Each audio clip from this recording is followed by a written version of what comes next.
I was quite lonely as a kid. I was an introvert. I didn't really know how to speak to too many people. I didn't know how to hold conversation. I didn't know how to be confident.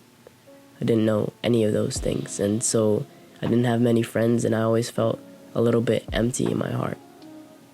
But then there was a time when I really wanted to make friends. But the way that I did it was through self-deprecating jokes. I would make fun of my own self so that other people would laugh. And because they would laugh, I would think, they like me. But in reality, it was probably because they were laughing at me, not with me. There was a time when the people around me were into rap music, and I decided that I'm gonna be into rap music. And I tried to, memorize a rap song that I found on Google. I searched up top 10 most popular rap songs. I found one, and I thought that it was so cool that I memorized it. And when I got to this camp that I was going with my friends, I said, have you heard of this rap song? And they said, I've never even heard of that song. And I still remember the feeling of like, bro, what am I doing? Why am I overextending myself so much? And I still feel empty. Fast forward to the time when I was going to go into a new school. I focused a lot on my style. I tried to improve my style a lot. I tried to improve my hair. I tried to improve everything about me.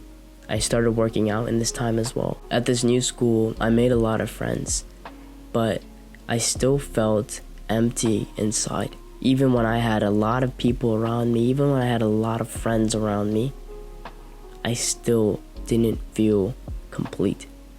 And it's kind of difficult to describe, but I just felt like I was always overextending myself. I wasn't the person that I wanted to be. I wasn't holding by my values, and I was always being someone different for other people. And it caused me to still feel lonely, even when at a time when I have the most friends in my life. After this point, a couple months later, I decided that, I was gonna delete all my social media. I was gonna delete everything. And I did that. I had nothing, and I just started focusing solely on just working out.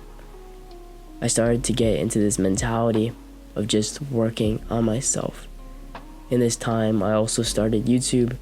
I took on many new challenges, and I started journaling. I started going in the sunlight. I started enjoying nature. And for the first time in my life, that feeling of emptiness genuinely went away. It completely went away. I was happy for the first time in a way that I never knew I could have been. Me right now, I'm at that part of my life. I am happy. And it's only now that I realize how much I was missing out on early on in my life. I thought, this was just how life is. I didn't realize how much better it could be. I didn't realize how empty I must have felt. And that's when I understood the truth of the fact that loneliness, the cure to loneliness, isn't more friends. It's not. It's working on yourself. That's the cure, not more people around you. Now, it's important before I get into this to understand what even is loneliness. And this is something that I don't think many people get, and this is not something I got until very recently. And it's that loneliness is not having friends.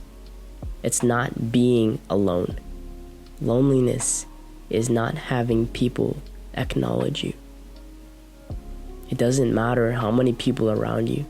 It doesn't matter how many friends you can have around you. It's about how many people actually acknowledge you, how many people genuinely appreciate you. That's what matters.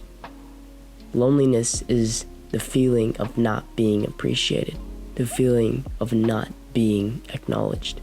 That's what loneliness is. And the way that I found to solve this problem is not by looking to more people and hoping that they acknowledge me or hoping that they appreciate me. It's to genuinely work on yourself. It's to be appreciative from the inside. It's to solve the problem from the inside and not expect other people to do it for you. You need to learn to be grateful for yourself.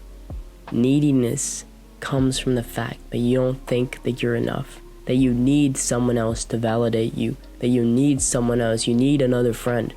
But it's really not going to change anything if you don't change what's inside. I think the reason why a lot of people are lonely recently is because they're constantly running away from themselves. This is something I did. I distracted myself with scrolling. I was always scrolling. There was never a time when I was genuinely by myself.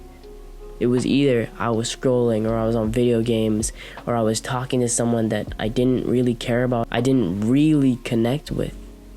But I just talked to them anyway because it was my escape of being away from myself. I wasn't proud of myself. I wasn't confident in myself. And that's the thing that needed to change. That's the thing that needed to change.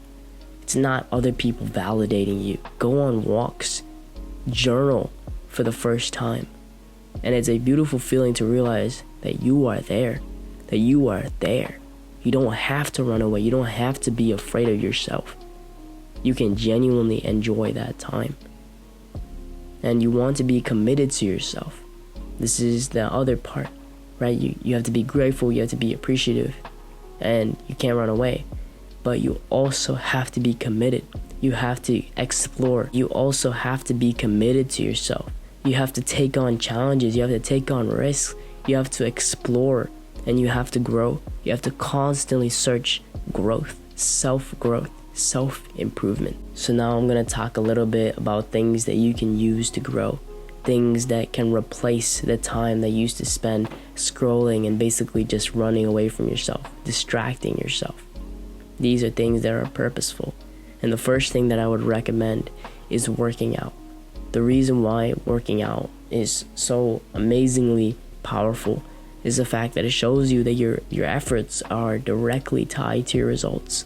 It's not anybody else coming in. It's not your genetics. It's not anything like that. It's genuinely you. It's you against you. And it's only you in there. It's not somebody else. No one else can work out for you. You have to be by yourself. And you realize that when I'm working out, even if it's hard at first, I'm battling it. And it's a beautiful feeling. It's a beautiful feeling, even the process of it. And in the end, you get an attractive, athletic, powerful physique that honestly, it's more receptive by others. Like, people are going to be more attracted to you. But that's not even the point. The amount of self-confidence that you'll get from just looking in the mirror and being proud, it's on a different level. And if you're interested in learning how I work out, I basically work out with 2 pieces of equipment. I could take it anywhere. I work out from home. And I do exercises called bodyweight calisthenic exercises that utilize my own body weight and make me powerful, athletic, and strong. If you're interested in learning exactly how I work out and want to get coached by me, check out the first link in the description. The next thing is to start journaling. Journaling allows you to put down your thoughts. It allows you to put your thoughts on paper. And when you're doing this, you realize that it's you and you. There's nobody else. There's no one else to distract yourself with. There's no phone. There's no scrolling. It's just you writing down your thoughts. And you get a great insight of what's between your ears, of what's in your own head. And it is one of the greatest explorations that you can do. Explore what's in your own mind. Next practice that can help you with your self-growth is reading. Now, I split up my books into 4 areas. The first is social skills. So with social skills, sales, negotiation, and human psychology are all a part of that. The next is business. Now with business, it's just about, how to actually conduct business. How have people conducted business in the past before? That's just something I'm personally interested in. I'm interested in business, but you can have another skill and just read books on that skill. The next area of reading is very important, and it's moral books. Books that teach you about values, books that teach you about honor, books that teach you about how to live your life. Those are important to read. And the final type of book I'd say is a leisure book. And I don't mean just, some random fiction book. I'm talking about leisure in the fact that it will allow you to expand your mind. Read books written by people that have different insights than you so that you can learn from them. You can learn their lessons. You can take, a lifetime of lessons and learn it in 8 hours? It's an incredible use of time. The last practice that I would give to you to help you with your self-growth is purpose. Purpose means having a big goal that you're looking to accomplish. You don't know if you're going to accomplish it, and it's something that you are striving for. It's something that you are working hard for, and it's a beautiful feeling to know that there is more to your life than just you. You are part of a greater movement. You are part of a greater cause. Find that purpose in your life. Find that thing that lights you up and that you are excited to do regardless of the results, honestly. You will do it just for the sake of doing it because it is right. That's purpose. And everything becomes directed to that goal. Everything that you read, suddenly you can apply to that goal. Everything that you notice, suddenly you can apply to that goal.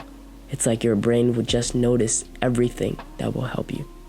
Purpose will help you be proud of yourself and to solve loneliness from the inside. Again, if you're interested in learning how I work out, so basically at home doing calisthenics workouts and still building a ripped athletic physique, check out the first link in the description. But with that, I hope that you got something from this video, and I hope that you go out and conquer.